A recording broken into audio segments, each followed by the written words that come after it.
Blood trickling down her wrists, Zaria stared at the handcuffs cutting into her skin as armed officers surrounded her in the terminal. "You have no idea who I am," the pilot sneered.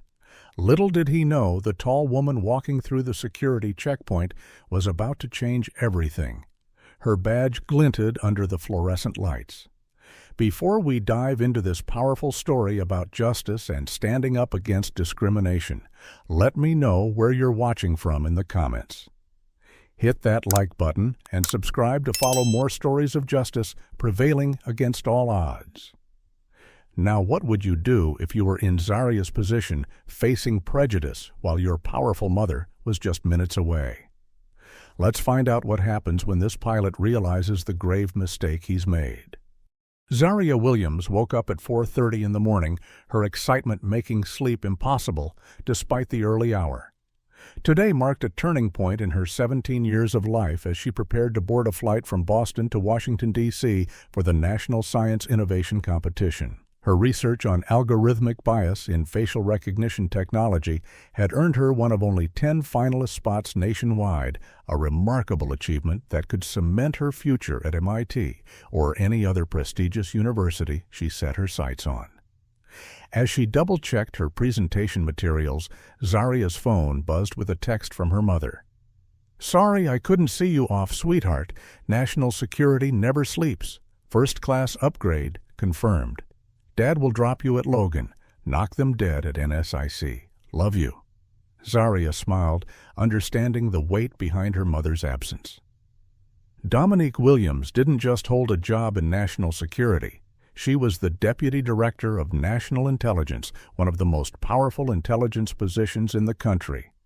For safety reasons, Zaria traveled under her father's last name rather than her mother's, a small price to pay for security in a world where her mother's decisions affected international relations daily. Zaria's father, Marcus, a respected cardiac surgeon, pulled up to the curb at Boston Logan International Airport just as the first hints of sunrise painted the horizon. "Got everything? Presentation, laptop, ID?" he asked, his voice a mixture of pride and parental anxiety. "Yes, Dad," Zaria replied, patting her meticulously packed carry-on bag. "Mom already checked me in online. I just need to drop my bag." Marcus embraced his daughter tightly. "Your mother and I are so proud of you. This competition is just the beginning." As they separated, he added more softly, "Just remember what we've always told you about traveling alone." Zaria nodded solemnly. As a young black woman, she'd been prepared for the additional scrutiny, the microaggressions, the burden of representing her race in predominantly white spaces.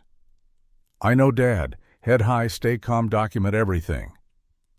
The departures hall bustled with early morning travelers when Zaria approached the premium check-in counter. The white attendant glanced up, then immediately looked past her as if expecting someone else to be standing there. "Next in line," she called, looking directly over Zaria's head. Zaria stepped forward. "Good morning. I'm checking in for Flight 614 to Reagan National." The woman's expression shifted subtly as she examined Zaria's ID and boarding pass. "First class to Washington." The question came with an unmistakable undercurrent of disbelief. "Yes," Zaria replied simply, maintaining the calm dignity her parents had instilled in her. She watched as the attendant's fingers hesitated over the keyboard before reluctantly tagging her single checked bag as priority. "Your boarding pass," the woman said flatly, sliding it across the counter without the smile she'd offered the white businessman ahead of Zaria. "Enjoy your flight." The security checkpoint presented its own series of indignities. While white travelers passed through with minimal interaction, a TSA agent pulled Zaria aside for a random check of her carry-on. Her carefully organized research materials were rifled through with little regard for their order. Her natural hair was patted down despite setting off no metal detectors. Each small humiliation was familiar, expected, but no less demeaning for its predictability. At the gate, Zaria settled into a chair, away from the crowd, opening her laptop to review her presentation one final time. The boarding announcement came over the loudspeaker, and she gathered her belongings, queuing up in the first-class line. Behind her, a white couple in their 60s exchanged glances. "I think this is the first-class line, dear," the woman said loudly enough for Zaria to hear. Zaria didn't respond, simply held her boarding pass ready as the gate agent scanned it without incident. As she stepped onto the aircraft, the lead flight attendant, Melissa, a blonde woman in her 40s, gave her a practiced smile that didn't reach her eyes. "Right this way," she said, watching as Zaria settled into seat 2A. Moments later, Melissa approached again as the white businessman from the check-in counter took his seat across the aisle. "Can I see your boarding pass, miss?" she asked Zaria, though she hadn't made the same request of any other passenger. "Just making sure you're in the right seat." Zaria wordlessly presented her boarding pass again, noting how Melissa scrutinized it before nodding curtly and moving on without apology. From the cockpit doorway, Captain James Reynolds observed the interaction with narrowed eyes. At 53, Reynolds had been flying commercial aircraft for 27 years after an honorable discharge from the Air Force. His impressive credentials included thousands of hours of flight time and numerous safety commendations. What his record didn't show were the complaints filed by minority crew members about his old-school management style or the pattern of concerns he'd raised about passengers of color that resulted in heightened scrutiny. As he watched Melissa verify Zaria's ticket, a frown creased his weathered face. Something didn't sit right with him about this teenager in first class. She was too young, too confident, and frankly too dark to belong in the premium cabin without something suspicious going on. Perhaps she'd used a stolen credit card, or worse, was being trafficked. His responsibility as captain extended beyond flying the plane, he reminded himself. It included ensuring the safety and security of everyone on board. He'd keep an eye on this situation. As the boarding process completed, Reynolds returned to the cockpit, his co-pilot Kevin Barnes already running through the pre-flight checklist. "Everything all right, Captain?" Barnes asked, noting Reynolds's tense expression. "Just keeping an eye on things," Reynolds replied vaguely. "I noticed a teenager in first who seems out of place. Might be nothing, but we'll see." Barnes nodded, though his expression suggested mild confusion. As the aircraft pushed back from the gate, Zaria gazed out the window, oblivious to the scrutiny she was under, focused instead on the opportunity awaiting her in Washington. Her mother had pulled strings to get her this upgrade, a small luxury to make the journey more comfortable before her big presentation. She had no way of knowing that this small privilege, this taste of the comfort routinely enjoyed by her white peers without question, would trigger a chain of events that would change her life forever. The Airbus A320 reached its cruising altitude of 33,000 feet as Captain Reynolds settled into the rhythm of the short flight to Washington, D.C. Despite the routine nature of the journey, something continued to gnaw at him about the young black girl in seat 2A. Years of implicit biases reinforced by the echo chambers of certain pilot forums and social media groups had shaped his worldview in ways he rarely acknowledged consciously. In his mind, he wasn't prejudiced. He was experienced, observant, cautious. He prided himself on his ability to spot potential issues before they developed. He'd grown up in a small Pennsylvania town in the 70s where diversity meant the occasional Italian family. His 20 years in the Air Force had exposed him to more diversity, but always within the strict hierarchical structure of military life where everyone had their place. The civilian world, with its evolving standards and increasing challenges to what he considered the natural order, felt increasingly foreign to him. Reynolds had seen the way the girl carried herself with a confidence he interpreted as arrogance.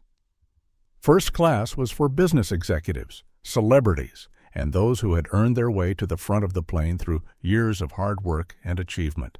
How could a black teenager afford such a ticket legitimately? The question wasn't one he would have asked about a white teenager, but this distinction escaped his self-awareness. His suspicions crystallized into certainty something wasn't right. He pressed the intercom button. "Melissa, could you come to the flight deck for a moment?" When the lead flight attendant entered, closing the door behind her, Reynolds kept his voice low. "That young female in 2A, has she done anything unusual?" Melissa hesitated. "Not really, Captain. She's been working on her laptop most of the flight. Declined the meal service, just asked for water." "Did you verify her boarding pass thoroughly?" Reynolds pressed. "It seemed authentic," Melissa replied. "Proper formatting, correct flight information." "Keep an eye on her," Reynolds instructed. "These days you can't be too careful with fraud, trafficking, all sorts of things. Let me know if you notice anything suspicious." Melissa nodded, though a flicker of discomfort crossed her face. "Of course, Captain." Back in the cabin, Zaria remained absorbed in fine-tuning her presentation slides, unaware of the conversation in the cockpit. Her research addressed the very biases being directed against her at that moment, analyzing how facial recognition algorithms consistently misidentified black faces at higher rates than white ones, leading to real-world consequences in security, law enforcement, and daily interactions. The irony would not be lost on her later. The seatbelt sign dinged off, and Zaria decided to use the restroom before continuing her work. As she made her way down the aisle, she noticed the flight attendants huddled near the galley, their conversation stopping abruptly as she approached. She felt their eyes on her back as she entered the lavatory. Inside the small bathroom, Zaria took a deep breath, recognizing the familiar feeling of being scrutinized. She'd experienced it in high-end stores, in restaurants, in academic competitions. The constant, exhausting awareness that her presence in certain spaces was perceived as unusual, requiring justification. She texted her mother, "Flight going fine, presentation ready, landing in about an hour." The message showed as sent but not delivered, likely due to spotty in-flight Wi-Fi. Outside the lavatory, Reynolds had emerged from the cockpit, ostensibly to stretch his legs, but actually to observe Zaria himself. He noticed her expensive noise-canceling headphones, her MacBook Pro, her well-made clothes. Rather than seeing these as signs of a well-supported student heading to an academic competition, he viewed them as red flags. Too much luxury for someone so young without something illicit involved. Reynolds returned to the flight deck and made a decision. He radioed ahead to Reagan National Airport. "Tower, this is United 614. I'd like to request security presence upon arrival at Gate Charlie 12. Possible situation on board." When asked for details, he chose his words carefully. "Passenger exhibiting suspicious behavior consistent with potential trafficking or contraband concerns. African-American female, approximately 16 to 18 seat, 2A. Would like security to intercept and verify identity before deplaning." The controller acknowledged the request without question. It wasn't unusual for captains to report security concerns, and better safe than sorry in the post-9/11 aviation environment. Security would be waiting. Meanwhile, flight attendant Jessica, newer to the job than Melissa and less comfortable with Reynolds' focus on the young passenger, approached Zaria with a water refill she hadn't requested. "Everything okay? Can I get you anything else?" she asked kindly. "I'm fine, thank you," Zaria replied with a smile, grateful for the normal interaction. "Just a bit nervous about my science competition in D.C. "Oh, that's exciting," Jessica said with genuine interest. "What's your project about?" Before Zaria could answer, Melissa appeared beside them. "Jessica, I need your help in the galley." She interrupted her tone, leaving no room for discussion. As they walked away, Zaria distinctly heard Melissa murmur, "We don't engage unnecessarily. Captain's orders." The interaction left Zaria with a growing sense of unease. She'd done nothing to warrant suspicion, yet clearly something was happening. She tried texting her mother again. "Something weird going on with flight crew. Probably nothing. Will call when I land." Again the message showed as sent, but not delivered due to connectivity issues. In the last row of first class, Lawrence Chen, A technology executive who had witnessed the pattern of scrutiny directed at Zaria felt increasingly uncomfortable. He recognized discrimination when he saw it, having faced his own share as an Asian American in corporate spaces. Yet he remained silent, telling himself it wasn't his place to intervene, that he might be misreading the situation, that speaking up might only make things worse. It was the bystander's rationalization, and deep down he knew it. As the flight began its descent into the D.C. area, Reynolds made one more call to ground control, reiterating his concerns and ensuring security would be ready. He returned to his seat in the cockpit, feeling satisfied that he was doing his duty, protecting his passengers, maintaining order. The fact that his actions were driven by bias rather than evidence never entered his conscious thoughts. For her part, Zaria sensed the growing tension, but attributed it to pre-competition nerves and the usual discomfort of traveling while black. She had no way of knowing that Captain Reynolds had set in motion events that would turn what should have been one of the proudest days of her academic career into a nightmare of public humiliation and racial profiling. As the plane banked over the Potomac River, the Washington Monument visible in the distance, Zaria felt a mixture of excitement and nervousness about her upcoming presentation. In just a few hours, she would stand before judges explaining her research on algorithmic bias. The cruel irony was that she was about to become victim to the very human biases her technology sought to address, caught in a web of prejudice spun by a captain who saw her presence in first class as an anomaly requiring correction rather than a young scholar deserving of respect. The aircraft touched down at Reagan National Airport with a gentle thud, wheels gripping the runway as reverse thrusters engaged. Zaria gazed out the window, noticing the Washington Monument in the distance, a symbol of the nation's capital that should have represented justice and equality, but too often fell short of those ideals for people who looked like her. As the plane taxied toward the terminal, something unusual caught her attention. 3 airport police vehicles were positioned near their assigned gate, their roof lights silently flashing. 2 uniformed TSA agents stood alongside several airport police officers on the jetway. It seemed excessive even for heightened Capitol security. "That's strange," she thought, snapping a quick photo through the window to show her mother later. The coincidence never occurred to her that these officers might be waiting specifically for her. Captain Reynolds's voice came over the intercom, professional and courteous, as he welcomed passengers to Washington, D.C. with the current local time and weather conditions. "We ask that you remain seated with your seat belts fastened until we reach the gate, and the seatbelt sign has been turned off." He concluded, the standard announcement betraying nothing of his true intentions. As the aircraft completed its taxi and the jet bridge extended toward the door, Reynolds emerged from the cockpit, making deliberate eye contact with the lead flight attendant, Melissa, and giving a subtle nod toward Zaria.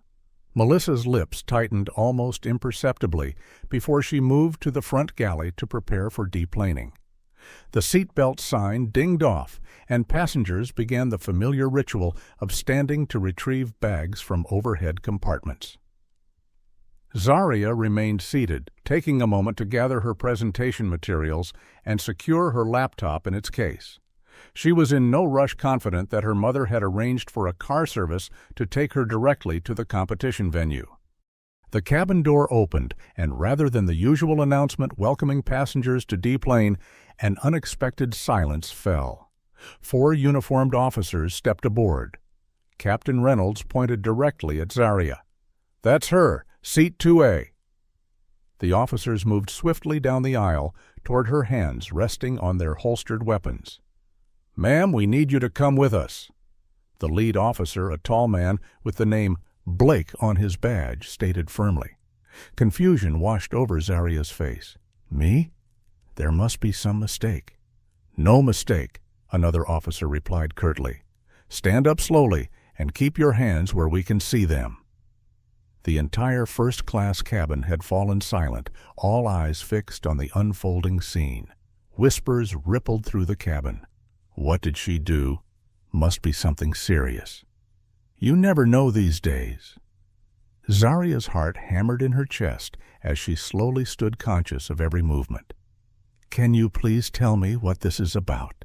she asked, her voice remarkably steady, despite her internal panic. "We'll discuss that off the aircraft," Officer Blake replied, his expression unreadable. "Bring your identification and personal belongings." Captain Reynolds stepped forward, his authoritative presence dominating the narrow cabin. "Officer, this young woman was observed behaving suspiciously throughout the flight. I have reason to believe she may be involved in trafficking or carrying contraband." He spoke loudly enough for nearby passengers to hear, ensuring the accusation became public knowledge.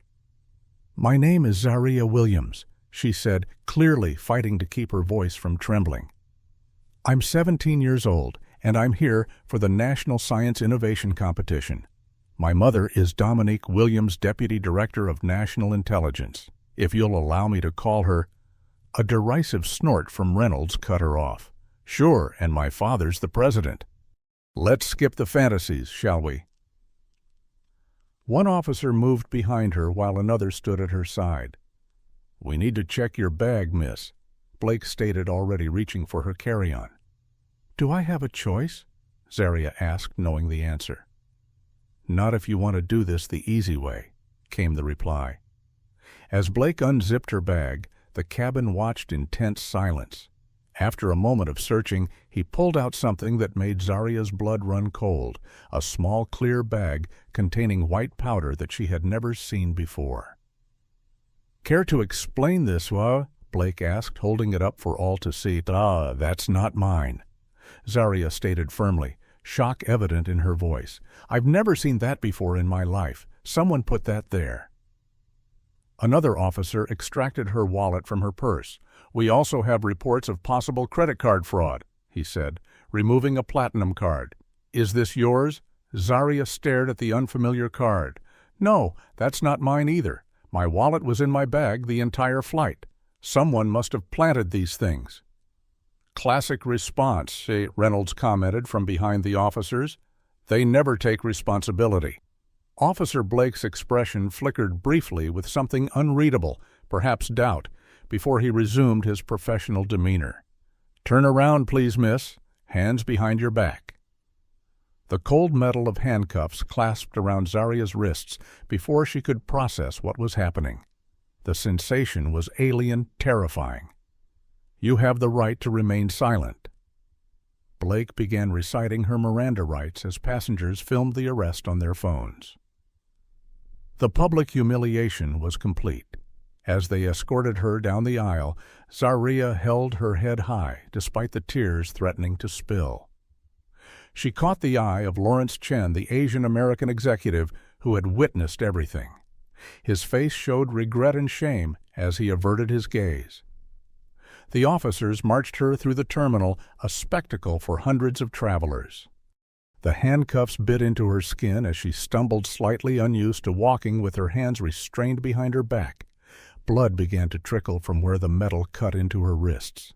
"You're hurting me," she said quietly. "These are too tight." Her statement was ignored. Have you ever witnessed racial profiling in a public place? What would you do if you saw someone being falsely accused because of their skin color?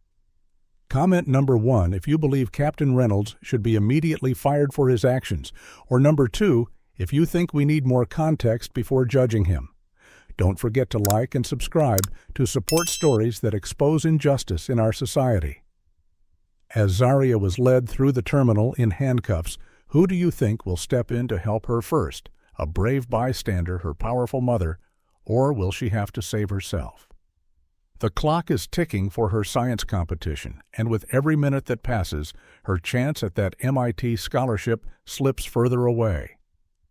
How would you feel knowing your dreams were being destroyed by someone else's prejudice? Let's continue with this shocking story and see what happens when justice finally catches up to Captain Reynolds.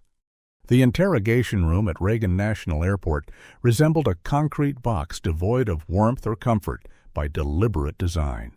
A single metal table bolted to the floor dominated the center, flanked by 4 chairs equally immovable. One wall featured a large mirror, the transparency of its true purpose as a two-way observation window, insulting in its obviousness. Harsh fluorescent lighting buzzed overhead, casting everyone in an unflattering, sickly pallor. The room smelled of industrial cleaner and stale coffee. This was the space where Zaria Williams found herself seated, her right wrist handcuffed to the table, the metal still cutting uncomfortably into her skin. The door opened and Officer Blake entered, accompanied by a female TSA agent and Captain Reynolds, whose presence in an interrogation seemed highly irregular. A fourth man in a suit introduced himself as TSA Supervisor Diaz. "Let's start simple." Diaz began placing a folder on the table. "State your full name and purpose for traveling to Washington, D.C." "My name is Zaria Nicole Williams," she responded, her voice steady despite her fear. "I'm here for the National Science Innovation Competition Finals at Georgetown University. I'm one of 10 finalists selected nationwide. My presentation time is in less than 3 hours." She glanced meaningfully at the clock on the wall. "The white substance in your bag suggests otherwise." Reynolds interjected, leaning against the wall with arms crossed. "I've never seen that bag before in my life," Zaria stated firmly. "Someone planted it in my carry-on along with that credit card. I only travel with my own debit card and emergency cash." Blake opened the evidence bag containing the credit card. "This platinum card is registered to a Lawrence Chen. Ring any bells?" The Asian American man in first class, Zaria realized aloud. He was watching everything but didn't speak up. She shook her head. "I've never spoken to him. I've never touched his credit card. This is insane." "What's insane," Reynolds cut in, "is a 17-year-old with no visible means of support flying first class with $1,000 headphones and a top-of-the-line laptop. Let's not play games. My mother is Dominique Williams, Deputy Director of National Intelligence," Zaria repeated, frustration creeping into her voice. "She upgraded my flight as a gift for making the competition finals. If you would just let me call her—" "We'll get to calls later," Diaz interrupted. "Right now we're trying to understand why a minor is traveling alone with narcotics and stolen property." "Those aren't mine," Zaria's composure finally cracked, her voice rising. "This is racial profiling. The captain targeted me from the moment I sat in first class because I'm black. He couldn't handle seeing a young black woman in a space he thought I didn't belong in." Reynolds stepped forward, his face reddening. "Watch the accusations, young lady. I reported suspicious behavior, nothing more. This isn't about race." "What suspicious behavior?" Zaria challenged. "Working on my laptop, drinking water, existing while black in first class." The female TSA agent, who had remained silent until now, intervened. "Let's all take a breath. Miss Williams, can you provide any documentation for this science competition you mentioned?" Grateful for the redirection, Zaria nodded toward her bag. "My official finalist letter is in the front pocket of my laptop case along with my competition ID badge and schedule." The agent retrieved the items, examining them carefully. "These appear legitimate," she acknowledged, showing them to Diaz. "Georgetown University National Science Innovation Competition. Today's date. Finalist Zaria Williams." A flicker of doubt crossed Diaz's face. "This still doesn't explain the contraband." "I told you it was planted," Zaria insisted. "Check the security cameras." "My bag was in the overhead bin during the flight. Anyone could have accessed it while I used the restroom." "Convenient explanation," Reynolds scoffed. Officer Blake, who had been quietly observing, finally spoke. "What's your mother's direct number? We should be able to verify your identity claim quickly." Before Zaria could answer, Reynolds stepped between them. "Officer, with respect, we shouldn't waste government officials' time with every creative story a suspect tells. We have physical evidence of narcotics and theft. That's enough to process her downtown." "I'm a minor," Zaria reminded them. You legally need to contact my parent or guardian before questioning me further." "That's for criminal court," Diaz countered. "This is a matter of aviation security, which operates under different protocols." The interrogation continued in circles for another 40 minutes. Zaria repeatedly requested to call her mother. Each time her request was deflected or outright denied. Her competition start time came and went. Tears of frustration welled in her eyes, but she refused to let them fall, determined not to give Reynolds the satisfaction. "Look," Blake finally said, his tone softening slightly. "The substance needs to be tested, which takes time. The credit card situation needs investigation. The simplest path forward is for you to explain how these items came into your possession." A cooperative attitude now could mean the difference between a warning and a permanent record. "I can't confess to something I didn't do," Zaria replied, her voice hoarse from repeating her innocence. "Test my fingerprints against the bag and card. You won't find a match because I never touched them." Reynolds made a sound of disgust. "More delays, more taxpayer resources wasted. I've seen enough." He turned to Diaz. "I need to prepare for my return flight. You have my report and statement. I trust you'll handle this appropriately." As Reynolds moved toward the door, Zaria called after him. "You did this because you couldn't stand seeing someone like me in first class. You'll have to live with that." Reynolds paused, his back to her. For a moment it seemed he might respond, but instead he continued through the door without looking back. With Reynolds gone, the atmosphere in the room shifted subtly. Blake exchanged a glance with the female TSA agent that Zaria couldn't quite interpret. "Let's take a different approach," Blake suggested. "Tell us about your science project." Surprised by the change in direction, Zaria hesitated before responding. "It's about algorithmic bias in facial recognition software. How these systems misidentify black faces at much higher rates than white ones, leading to false accusations, wrongful arrests, and discrimination." The irony of her situation wasn't lost on anyone in the room. "I have the presentation on my laptop," she added. The preliminary judges called it groundbreaking. As she spoke about her work, Zaria's natural intelligence and passion shone through. The female agent nodded with growing interest. Even Diaz seemed to be reconsidering his assumptions. "Your mother," Blake said carefully. "If she is who you say, why would she let you travel alone?" "She was supposed to come with me, but there was an intelligence crisis last night. She's in high-level meetings all day." Zaria's voice cracked. "She'll be looking for me soon. She's probably trying to call me now."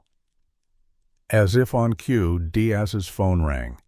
He stepped outside to answer it, returning moments later with a noticeably paler complexion. "We need to pause this interview," he announced abruptly. "New information has come to light." Blake uncuffed Zaria from the table, though her hands remained restrained behind her back. "What's happening?" she asked Hope, rising for the first time since this ordeal began. "Wait here," was all Diaz would say before the three officials exited, leaving Zaria alone in the interrogation room. Through the door, she could hear raised voices and hurried footsteps. A storm was brewing beyond that door, and somehow she knew her mother had arrived. In the silent room, Zaria closed her eyes and took her first deep breath in hours. The tide was about to turn. Deputy Director of National Intelligence, Dominique sat at the head of the conference table in a secure room deep within the office of the Director of National Intelligence. Around her, 12 of the nation's top intelligence officials discussed potential responses to a developing situation in Eastern Europe. Her attention remained fixed on the satellite imagery displayed on the main screen, analyzing movement patterns and deployment strategies with a sharp focus that had propelled her to one of the highest intelligence positions in the United States government. As the most senior black woman in the intelligence community's history, Dominique had navigated countless obstacles throughout her 24-year career. Beginning as an FBI field agent specializing in counterterrorism, she had risen through the ranks through a combination of brilliant analytical skills, unimpeachable integrity, and the ability to remain cool under extraordinary pressure. Today would test all of those qualities in ways she couldn't yet imagine. Deputy Director Williams, your assessment? The Director of National Intelligence turned to her along with every eye in the room. Dominique delivered her analysis with characteristic precision, outlining 3 potential scenarios and their implications for American interests abroad. As she concluded, her secure phone vibrated in her pocket, an unusual occurrence during a Level 1 briefing. Protocol dictated ignoring it, but maternal instinct caused her to discreetly check the screen. Multiple text notifications from Zaria had suddenly arrived in a cluster, the delayed messages finally pushing through as her phone briefly connected to a different network. The content of those messages transformed Dominique's expression from professional composure to momentary shock before years of training reasserted control over her features. "Director, I need to address an urgent security matter," she stated, rising from her chair. "Please continue without me. I'll return as soon as possible." Without waiting for a response, she strode from the room, already dialing her executive assistant. "Andrea, I need everything you can find on United Airlines Flight 614 from Boston to D.C. today. Passenger manifests crew information current status, priority Alpha." As she moved swiftly down the secure corridor, Dominique's mind raced through possibilities. Zaria's last message mentioned something weird with the flight crew, followed by no further communication despite her daughter's promise to call upon landing. The flight should have arrived over an hour ago. A second call went to her security detail. "This is Williams. I need a car ready in 3 minutes. Reagan National Airport." Her third call connected to FBI Assistant Director Carter, a trusted colleague and longtime ally in interagency cooperation. "James, I need a favor without questions. My daughter Zaria may be in trouble at Reagan National. I need access to all security feeds and airport police communication channels immediately." Carter's response was immediate. "Consider it done. I'll make calls and meet you there. Should I send additional agents?" "Not yet. Let's assess first." By the time Dominique reached her government SUV, her assistant had uploaded preliminary information to her secure tablet. She scanned the data as her driver navigated through Washington traffic with quiet urgency. Captain James Reynolds, 53, United Airlines, 27 years of commercial flying experience after military service. No formal disciplinary actions on record, but a concerning pattern emerged. 3 internal reviews regarding passenger complaints, all involving minorities, all dismissed without formal investigation. Further digging revealed Reynolds' participation in an online forum for pilots where he had made thinly veiled comments about maintaining standards and the changing face of first class. A quick background analysis flagged connections to several organizations known for harboring white supremacist sympathies. Cross-reference Captain Reynolds with any past incidents involving discrimination or profiling. Dominique instructed her assistant through her earpiece. "And get me everything on the responding officers at Reagan National." As the SUV approached the airport, FBI Assistant Director Carter called with disturbing news. "Dominique, Airport Security has your daughter in custody. Allegations of controlled substances and credit card theft. The arresting documents list Captain Reynolds as the reporting party." Dominique's grip tightened on her phone. "Substances? That's absurd." "James, this is a setup." "I believe you. There's more. Security footage shows Reynolds having a private conversation with a member of the airport security team before your daughter's flight landed. The same officer was first to search her bag." The pieces were falling into place with sickening clarity. Where is she now? Interrogation Room 4 still being questioned. No formal charges filed yet, but they're building a case. Not for long. Dominique's voice was steel. "I'm 5 minutes out. Have that security footage secured and the chain of custody documented. I want Reynolds located and detained before he leaves the airport." "Already on it." "One more thing. There's a passenger from the flight, Lawrence Chen, filing a report about his missing credit card. Says it disappeared during the flight. He's being cooperative, insisting your daughter never came near him or his belongings. Find him. Get his statement. Full protection. As the SUV pulled up to the terminal, Dominique straightened her tailored suit jacket, a gesture that had become ritual before entering high-stakes situations. The badge hanging around her neck identified her as one of the most powerful intelligence officials in the nation. Today, however, she wasn't operating primarily as the Deputy Director of National Intelligence. She was a mother whose child had been wronged, a black woman who recognized the pattern of injustice because she had fought against it her entire career. "Wait here," she instructed her security detail. "This first part I do alone." The terminal parted before her as she strode toward the security area, her purposeful gait and unwavering expression causing even hurried travelers to step aside. At the security checkpoint, a young officer attempted to direct her to the regular screening line. Dominique simply held up her badge. "Deputy Director Williams, National Intelligence. I'm here regarding an ongoing security matter involving my daughter." The officer's eyes widened as he immediately radioed for a supervisor. Within moments, Dominique was being escorted through the secured area toward the interrogation rooms. Each person she encountered responded to the authority she projected, unaware that beneath her composed exterior a fury burned with the heat of 1,000 suns. As she approached Interrogation Room 4, she saw TSA Supervisor Diaz exit the room, checking his phone with a frown. Her assistant had ensured her name and position would be flagged in the airport security system the moment anyone ran a background check on Zaria.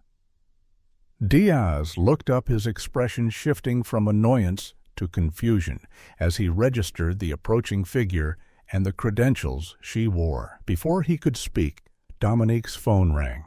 She answered without breaking stride. "Williams? It's Carter. We've located Reynolds. He's at the pilot's lounge preparing for his return flight. And we've found something else. Reynolds is part of a private group of employees who call themselves Gatekeepers. They target minorities they deem out of place in premium cabins or restricted areas. There are at least 6 members at Reagan National alone. Have him detained immediately. National security concerns." She ended the call as she reached Diaz, who had finally recognized exactly who was standing before him. "Deputy Director Williams," he began, his voice betraying his sudden anxiety. "There seems to be a situation." "Where is my daughter?" Dominique cut him off, her voice deadly calm. "Room 4, but there are ongoing security protocols." "The only security protocol you need to worry about right now is the federal investigation that's about to rain down on this entire airport. Step aside." As Diaz fumbled for a response, FBI Assistant Director Carter arrived with 4 agents. "James, secure this area. No one enters or leaves. I want statements from everyone involved in detaining my daughter. And find me Reynolds. Now." Carter nodded immediately, taking control of the situation as Dominique turned the handle on Interrogation Room 4. Inside, she found Zaria still handcuffed, her wrists, showing clear signs of the restraints cutting into her skin. For a brief moment, raw maternal pain flashed across Dominique's face before her professional mask returned. She turned to Officer Blake, who stood against the wall. "Remove those handcuffs immediately." Blake, recognizing absolute authority when he saw it, quickly complied. As the restraints fell away, Zaria rushed into her mother's arms. "Mom, they wouldn't let me call you. They planted drugs in my bag and a stolen credit card. The pilot, I know, baby," Dominique soothed, holding her daughter tight before setting her at arm's length to examine her wrists. "This ends now." She turned to Blake, her eyes burning with controlled rage. "Officer Blake, you are witnessing the systematic violation of no fewer than 7 federal statutes, including false imprisonment evidence, tampering, and racial discrimination under color of authority. I suggest you start explaining your role in this situation very carefully." The airport security office transformed from a domain of unchallenged authority to a stage for reckoning within minutes of Deputy Director Williams's arrival. The small administrative area buzzed with urgent activity as FBI agents secured evidence, took statements, and established a perimeter around the scene. At the center of this controlled chaos stood Dominique, her commanding presence filling the room despite her 5'7" frame. Her daughter Zaria sat nearby, finally free of restraints, a medical technician treating the abrasions on her wrists, while an FBI agent documented her injuries with photographs.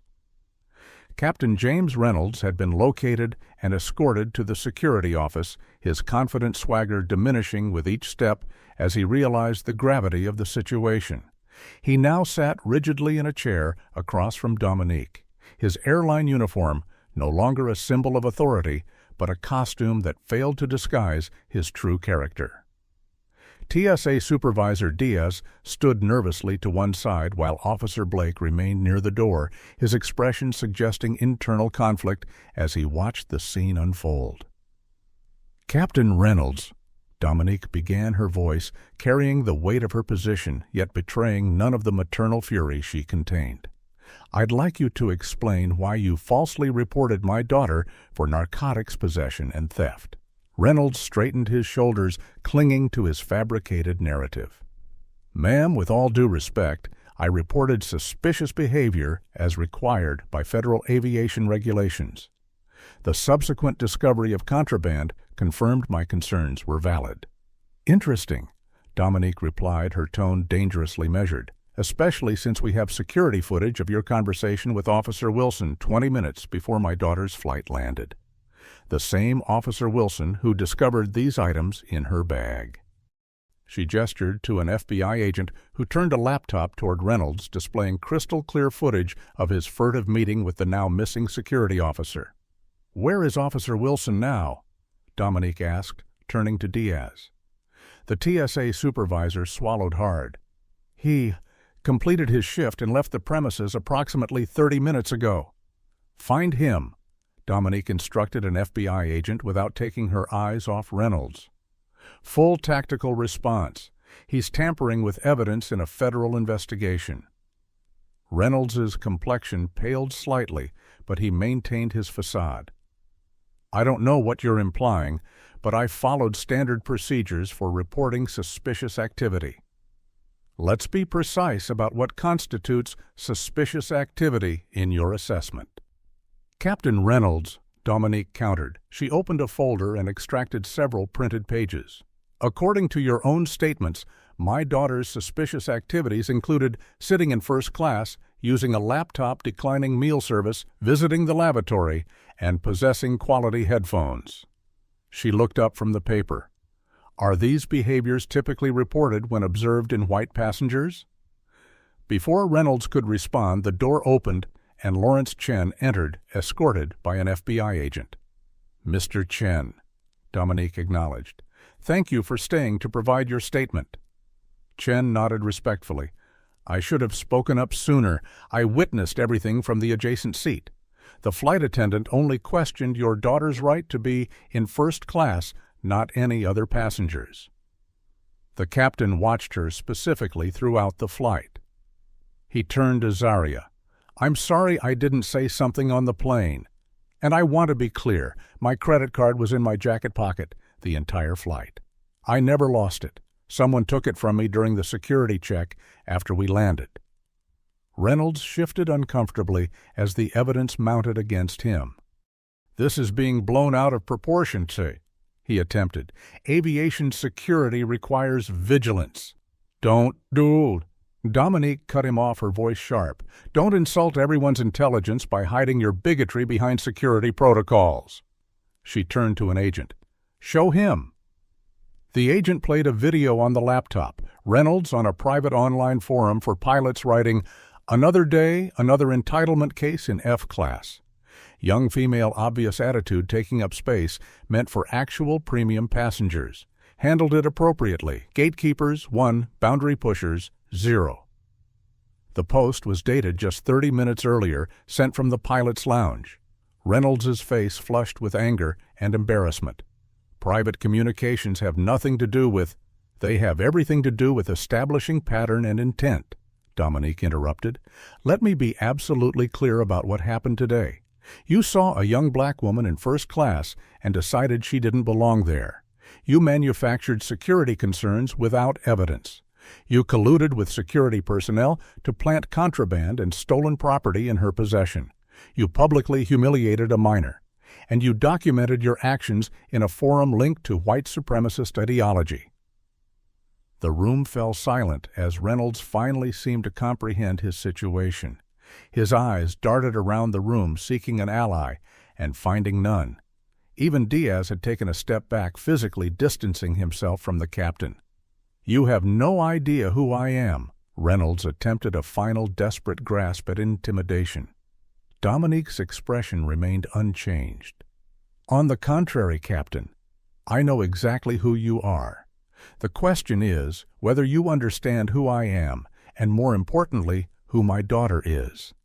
She stepped closer, her voice lowered but no less powerful.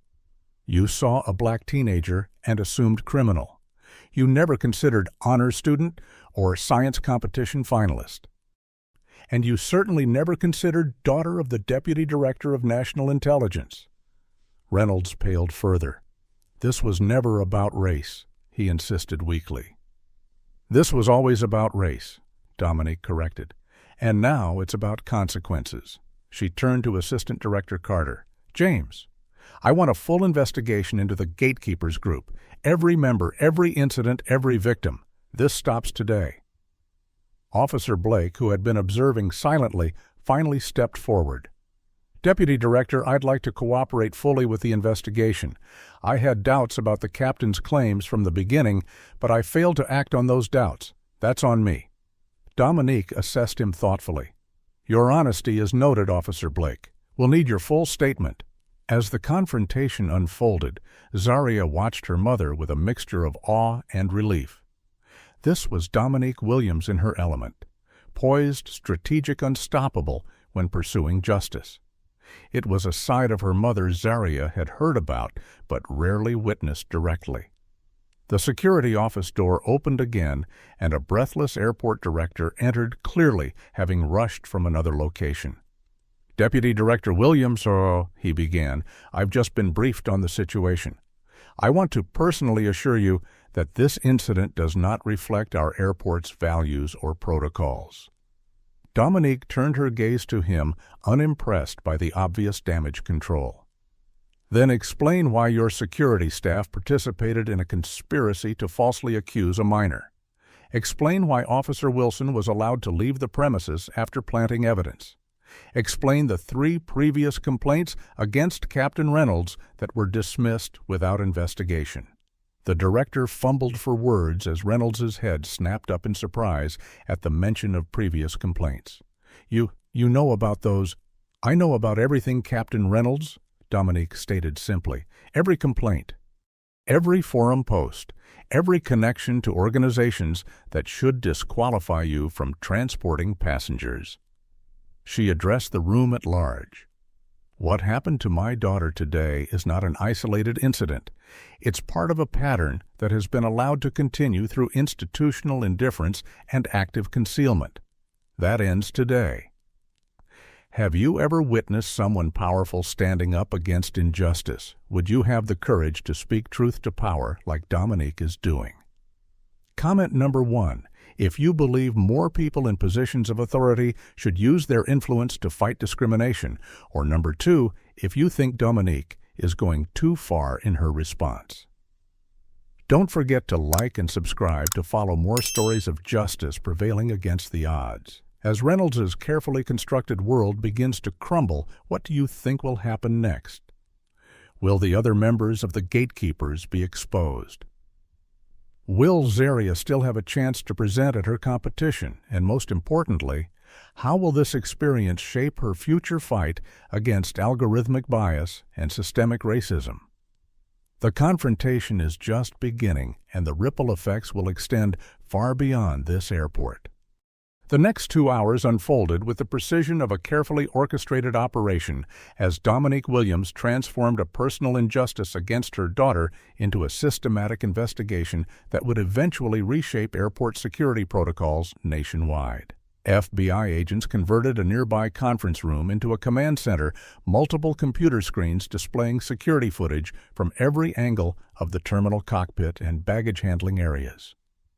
As Reynolds sat isolated in an interrogation room, the true scope of the Gatekeepers operation began to emerge like a dark web being illuminated strand by strand. We've identified 6 additional security personnel connected to the group, Agent Carter reported, displaying a network diagram on the main screen. All have worked at Reagan National between 3 and 7 years. All have access to secure areas and evidence handling. Dominique studied the connections, her analytical mind mapping relationships and patterns. Cross-referenced their shifts with passenger complaints about missing items, secondary screenings, and detention incidents over the past 24 months. Filter for minority passengers, particularly in first class or business travel. Within minutes, the algorithm returned disturbing results. 37 incidents with matching parameters, an analyst announced. 89% involving minority passengers. 63% resulted in missed connections or flights. 42% involved temporary detention. 22% resulted in passengers being barred from flying. Zaria, who had insisted on staying rather than going to her hotel, absorbed these statistics with growing indignation. Her science project on algorithmic bias seemed painfully relevant now as another form of systematic discrimination unfolded before her eyes. "The pattern is undeniable," Dominique stated, addressing the assembled team. "This isn't random prejudice. It's an organized effort to police who belongs in premium spaces through harassment, intimidation, and false accusations." She turned to the airport director, who had remained to observe the investigation, his face growing increasingly ashen. "Your security systems have been weaponized against minority travelers, Mr. Harrington.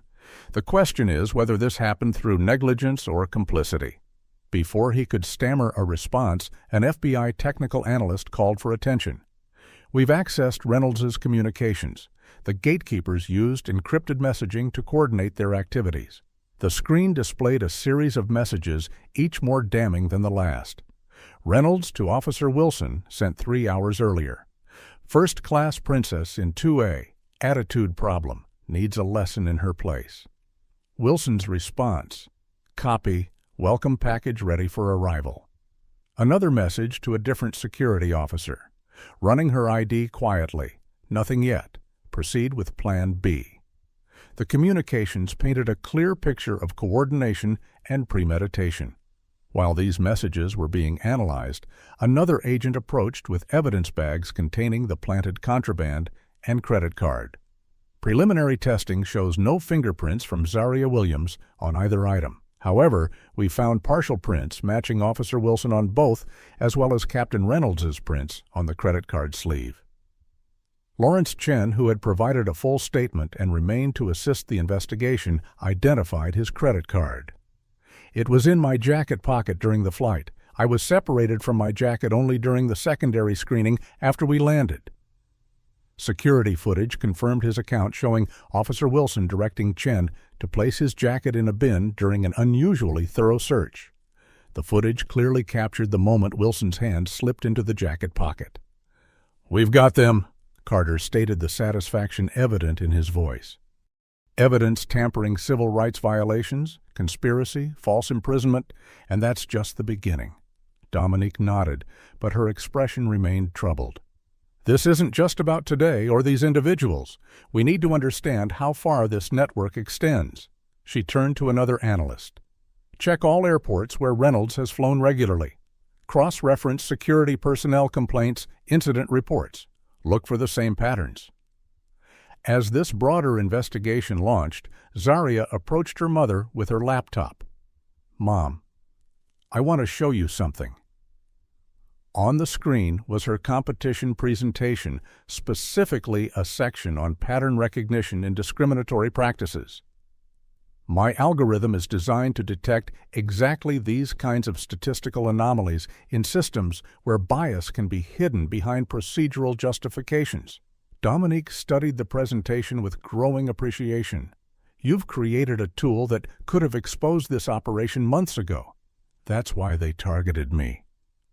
Zaria realized the irony not lost on her. My research threatens the very system they're using. A commotion at the door interrupted them as Officer Wilson was brought in, having been apprehended, attempting to cross into Virginia. His defiant expression crumbled upon seeing the assembled federal agents and the evidence displayed on the screens. Within 30 minutes, Wilson began cooperating, providing names and details that expanded the investigation further. It's not just Reagan National, he admitted. There are gatekeeper groups at 11 major airports. We communicate through encrypted channels, share techniques, warn each other about problem passengers. Problem passengers, Dominique repeated, her tone making the euphemism sound as ugly as its true meaning. You mean black passengers who don't behave as submissively as you'd like minorities who dare to occupy premium spaces. Wilson had no response. By early evening, the initial investigation had identified 28 security personnel, 12 flight crew members, and 9 gate agents across multiple airports involved in the Gatekeepers network. The evidence included hundreds of discriminatory incidents, coordinated harassment campaigns, and dozens of cases of planted evidence. The airport director, faced with irrefutable evidence of systematic discrimination operating under his authority, made a desperate attempt to salvage the situation. Deputy Director Williams, I want to offer my personal apology to you and your daughter. I assure you I had no knowledge of this operation, and it violates everything our airport stands for. Dominique fixed him with a level gaze. Mr. Harrington, your security protocols failed. Your oversight failed. Your hiring practices failed. Your complaint investigation procedures failed. This wasn't one rogue employee. This was a systematic operation that flourished under your leadership. She glanced at her watch. In approximately 20 minutes, the Secretary of Transportation will announce a federal compliance review of all security operations at this airport. I suggest you prepare your response carefully. As the director retreated to make frantic phone calls, Dominique turned her attention to her daughter. Zaria, your competition. Despite everything that had happened, Dominique hadn't forgotten the purpose of Zaria's trip.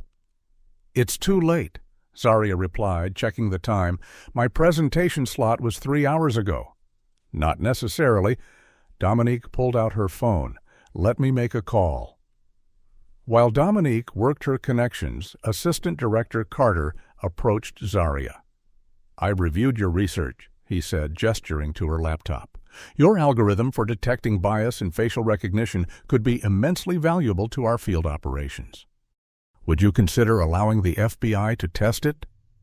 Before Zaria could respond, the door opened, and Captain Reynolds was escorted in for transfer to federal custody. He stopped short upon seeing Zaria engaged in conversation with the FBI Assistant Director, the reality of his situation finally seeming to register fully on his face. The young black woman he had profiled, humiliated and falsely accused, was not only the daughter of one of the most powerful intelligence officials in the country, but also a brilliant researcher whose work was already being recognized by federal law enforcement. For the first time, shame replaced defiance in his expression. Dominique ended her call with a satisfied nod.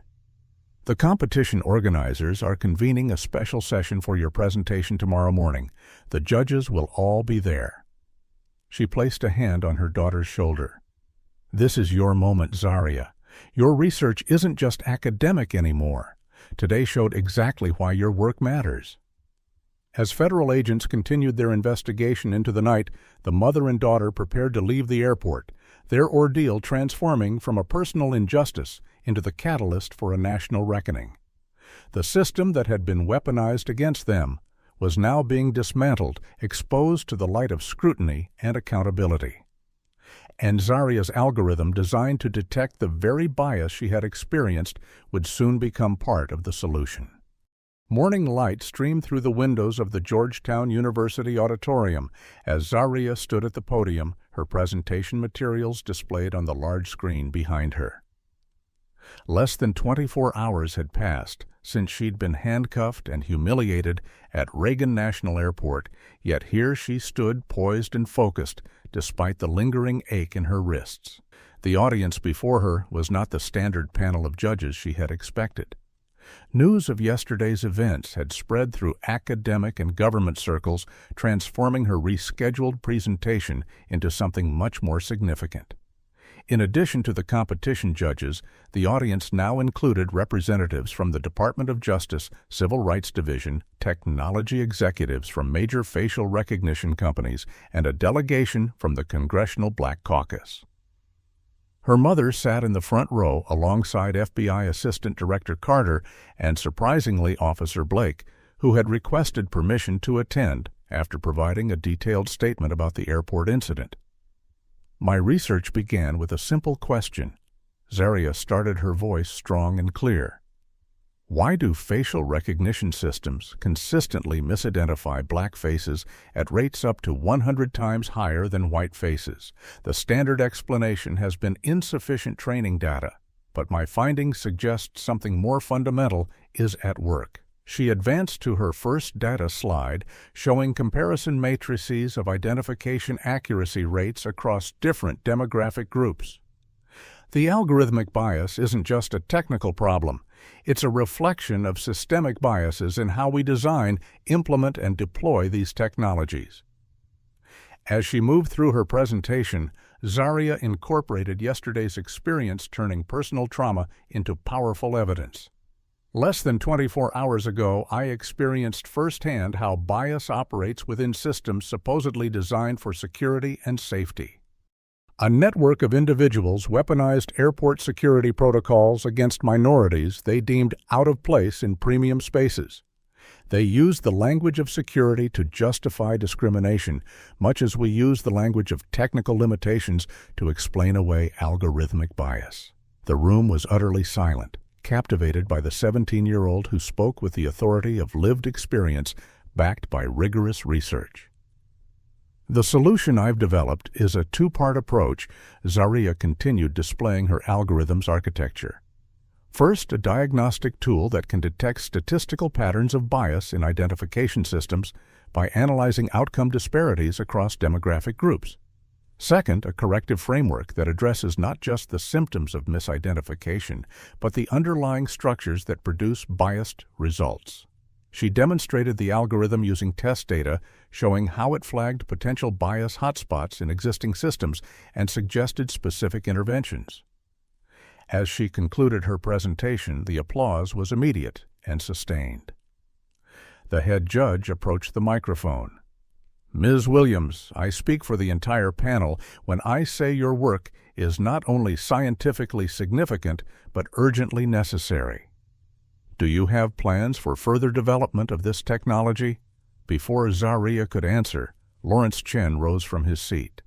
If I may, he said, identifying himself as the CEO of FaceTech Solutions. Ms. Williams, your algorithm addresses precisely the issues my company has struggled with.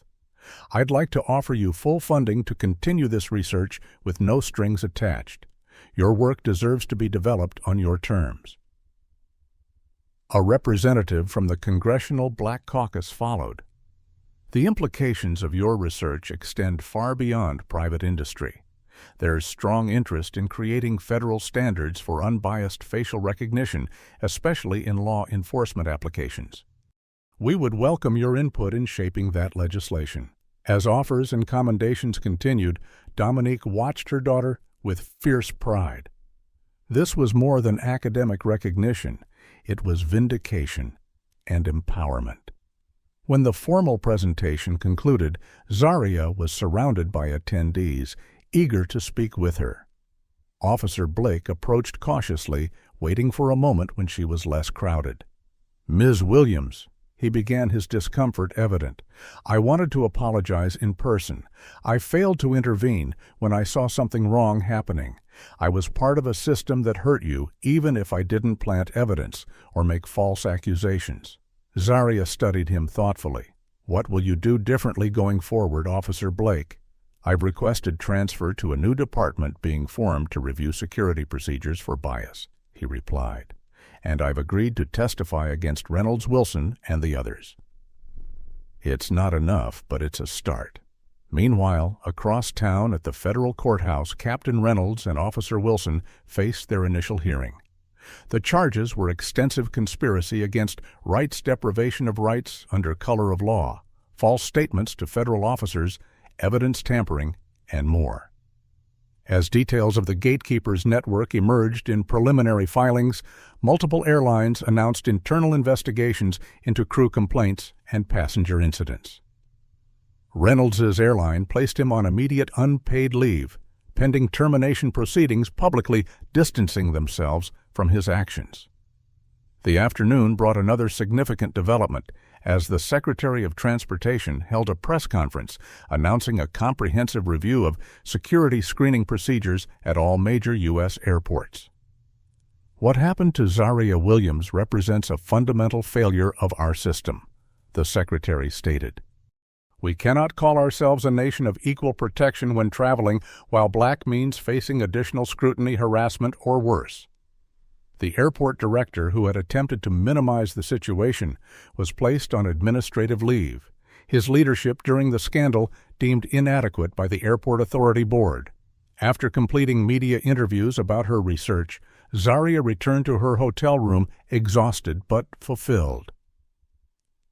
Her phone had been buzzing constantly with messages of support from friends, classmates, and even strangers who had learned about her ordeal and triumph. Among the notifications was an email that made her breath catch. MIT Admissions Office subject line, Presidential Scholarship Opportunity. She opened it to find not just an early acceptance offer, but a full scholarship with a special invitation to join the university's algorithmic justice lab. As she shared the news with her mother, Dominique held her close. "I'm so proud of you," she whispered. "You took something terrible and transformed it into something powerful." "I had a good example," Zaria replied, looking up at her mother. "You showed me how to fight systemic injustice from within the system." Dominique smiled, though her eyes remained serious. "The fight is far from over. What happened to you happens every day to people without my connections or authority. The difference is, their stories don't end with federal investigations and scholarship offers." Zaria nodded, understanding the responsibility that came with her unique position. "That's why my work matters. That's why I need to develop this algorithm and make it accessible." Later that evening, as mother and daughter shared a quiet dinner, Dominique received an update from Assistant Director Carter. The investigation had expanded to 15 airports nationwide, with 47 individuals identified as active participants in the Gatekeepers network. Internal communications revealed hundreds of targeted harassment incidents, predominantly against minorities in premium travel classes or restricted areas. "They called it boundary enforcement," Carter explained over the phone, keeping people in what they considered their proper place. After ending the call, Dominique shared the update with Zaria. "Your experience has exposed something much bigger than one biased pilot or corrupt security officer. You've helped uncover a nationwide network of discrimination operating under the guise of security." Zaria was quiet for a moment, processing this information. "My algorithm could help identify these patterns before they affect so many people," she finally said. "If security agencies implemented monitoring systems for discriminatory outcomes, rather than just focusing on perceived threats." "That's exactly why you've received so much interest today," Dominique agreed. "You're not just identifying a problem, you're creating a solution." As they finished their meal, Zaria looked out the restaurant window at the Washington Monument illuminated against the night sky. The symbol of American ideals stood in stark contrast to the reality she had experienced, yet the events of the past 2 days had shown that change was possible when injustice was exposed and confronted. Tomorrow she would return to Boston, not as a victim of discrimination, but as a recognized innovator whose work could help transform the very systems that had been used against her. The turning point had come not just in her personal story, but potentially in how technology and security systems addressed bias and discrimination. The journey ahead would be challenging, but for the first time since the handcuffs had cut into her wrists, Zaria felt genuine hope for meaningful change. 6 months later, Zaria Williams took her seat in the gallery of the Senate Judiciary Committee hearing room, her mother beside her and Lawrence Chen one row back. The marble columns and polished wood created an atmosphere of gravity appropriate for the proceedings about to unfold. "The committee will come to order," announced the chairwoman, her gavel striking decisively. "Today we continue our hearings on discrimination in transportation security systems and the implementation of the Algorithmic Fairness in Security Act." At the witness table sat Captain James Reynolds, now former captain, his airline having terminated him following the completion of their internal investigation. Gone was the crisp uniform that had once given him authority. In its place, a subdued suit that seemed to hang uncomfortably on his diminished frame. Beside him sat his attorney, expression grim as he shuffled papers nervously. Reynolds had already been convicted on multiple federal charges, his sentencing scheduled for the following month. Today's testimony wasn't about his criminal case, but about the systemic issues his actions had exposed. "Mr. Reynolds," the chairwoman began, "your participation in the group known as the Gatekeepers has been established through evidence and your own admission during your criminal trial. This committee seeks to understand how such a network operated undetected across multiple airports and airlines for nearly 5 years. We begin with a simple question: why?" Reynolds leaned toward the microphone, his voice lacking the confidence it had carried 6 months earlier. "It started small," he admitted. "Comments among like-minded crew members about passengers we thought were gaming the system or didn't appreciate the privileges they were receiving. Then it became more organized. Organized discrimination, a senator clarified, specifically targeting minorities in premium cabins or restricted areas. We called it boundary enforcement." Reynolds acknowledged, unable to meet the eyes of the committee members. "The name itself reveals your true purpose," the chairwoman observed, "enforcing boundaries that exist only in prejudice, not in policy or law." As Reynolds continued his testimony detailing how the network communicated, coordinated, and concealed their activities, Zaria listened with a mixture of emotions. The man who had humiliated her, who had attempted to derail her future over nothing more than the color of her skin in a first-class seat, now sat exposed before the nation's lawmakers. There was satisfaction in this moment, but also a sobering recognition of how deeply bias could embed itself within systems designed to serve the public. Following Reynolds' testimony, the committee called its next witness. The committee now welcomes Ms. Zaria Williams, developer of the Fairness Identification Detection Algorithm and special advisor to the Department of Transportation's Equity in Travel Initiative. Zaria approached the witness table with the poise of someone well beyond her 18 years. The past 6 months had transformed her from a victim of discrimination to a leading voice in the movement to address algorithmic and systemic bias.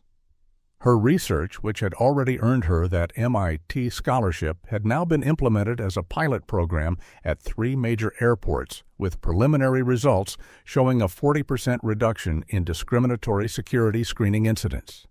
"Ms. Williams," the chairwoman began, "your algorithm has been described as revolutionary in its approach to detecting patterns of bias in security systems. Could you explain in simple terms how it works and why it matters?" Zaria nodded, activating the presentation screen beside her. The FIDA system operates as an oversight layer that monitors security decisions in real time, analyzing patterns of who gets flagged for additional screening, detained, or reported by transportation staff. Unlike traditional security metrics that focus only on threat detection, FIDA specifically looks for statistical anomalies that correlate with race, gender, age, or other protected characteristics. She advanced to a slide showing comparative data. When implemented at Reagan National Airport, we discovered that black passengers were 17 times more likely to be selected for random screening than white passengers with identical travel patterns. Middle Eastern passengers were 23 times more likely to have their carry-ons searched.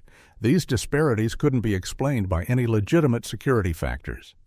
And your system doesn't just identify these disparities, it helps correct them, a senator asked. Yes, Zaria confirmed.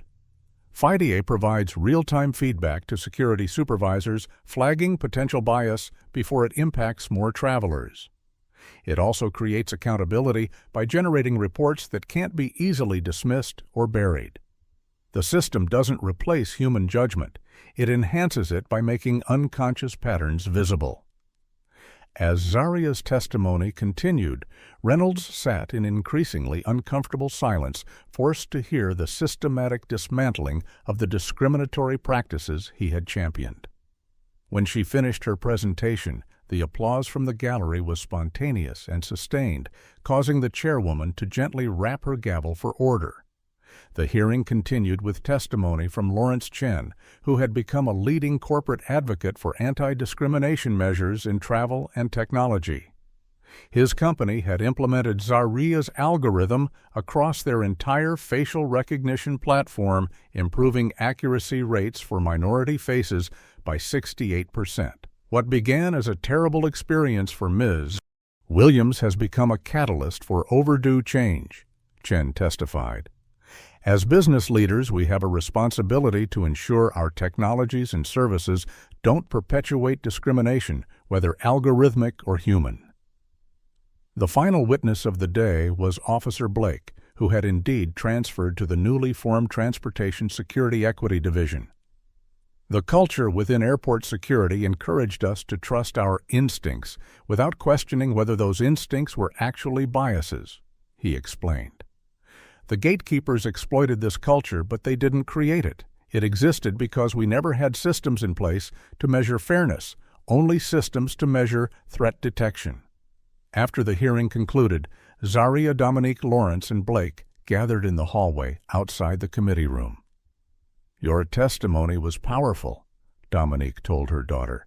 I'm not sure I would have had your composure facing the man who put handcuffs on me 6 months ago.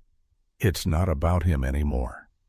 Zaria replied, watching as Reynolds was escorted out a side door by his attorney. It's about making sure what happened to me doesn't happen to someone else without your connections. Blake nodded solemnly. The changes at Reagan National are real. Security staff diversity has increased 30%. Complaint investigations are now handled by an independent review board, and every security decision is monitored by your algorithm. 7 other airports have requested FIDA implementation after seeing our results, Lawrence added, and 3 more airlines have committed to training programs addressing bias in premium cabins. As they prepared to leave, a young black woman approached Zaria tentatively. Excuse me, Ms. Williams, I just wanted to thank you. I'm a frequent business traveler, and for years I've experienced exactly what you described without having words to explain it. Since the changes at Reagan National, it's the first time I've felt treated with equal dignity at an airport. Zaria embraced the woman, deeply moved by this tangible evidence that her work was making a difference. 1 month later, Zaria boarded a flight from Boston to Washington, D.C., this time to receive the Justice Department's Civil Rights Innovation Award. As she settled into her first-class seat, she noted the difference in how the flight attendant greeted her, with genuine warmth rather than suspicious scrutiny.